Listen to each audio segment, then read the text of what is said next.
After a difficult time with the coaches, James proves his worth to the Fat Controller. Thomas and Friends, the complete collection. Troublesome trucks. James did not see the Fat Controller for several days. They left James alone in the shed and did not even allow him to go out and push coaches and trucks in the yard. "Oh dear," he thought sadly. "I'll never be allowed out anymore. I shall have to stay in this shed for always, and no one will ever see my red coat again. Oh dear, James began to cry. Just then, the Fat Controller came along. "I see you are sorry, James," he said. "I hope now that you will be a better engine. You have given me a lot of trouble. People are laughing at my railway. I do not like that at all." "I'm very sorry, sir," said James. "I will try hard to behave." "That's a good engine," said the Fat Controller kindly. "I want you to pull some trucks for me. Run along and find them." So James puffed away happily. "Here are your trucks, James," said a little tank engine. "Have you got some bootlaces ready?" And he ran off, laughing rudely.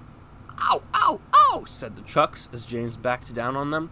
"We want a proper engine, not a red monster." James took no notice, and started as soon as the guard was ready. Come along, he puffed. We won't, screamed the trucks, but James didn't care, and he pulled the screeching trucks sternly out of the yard. The trucks tried hard to make him give up, but he still kept on. Sometimes their brakes would slip on, and other times their axles would run hot. Each time they would have to stop and put the trouble right, and each time James would start again, determined not to let the trucks beat him. Give up! You can't pull us! You can't! Called the trucks. I can and I will, puffed James, and slowly but surely he dragged them along the line. At last they saw Gordon's hill ahead. "Look out for trouble, James," warned his driver. "We'll go fast and get them up before they know it. Don't let them stop you." So James went faster, and soon they were halfway up the hill. I'm doing it, he panted. But it was hard work.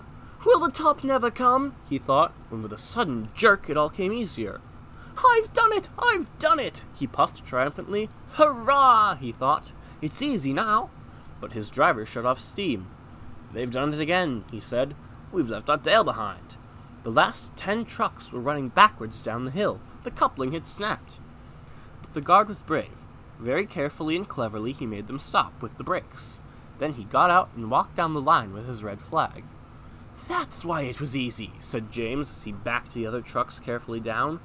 What silly things trucks are! There might have been an accident. Meanwhile, the guard had stopped Edward, who was pulling 3 coaches. Shall I help you, James? Called Edward. No, thank you, answered James. I'll pull them myself. Good. Don't let them beat you. So James got ready. Then, with a peep peep, he was off. I can do it, he puffed. He pulled and puffed as hard as he could. Beep, beep, beep, beep.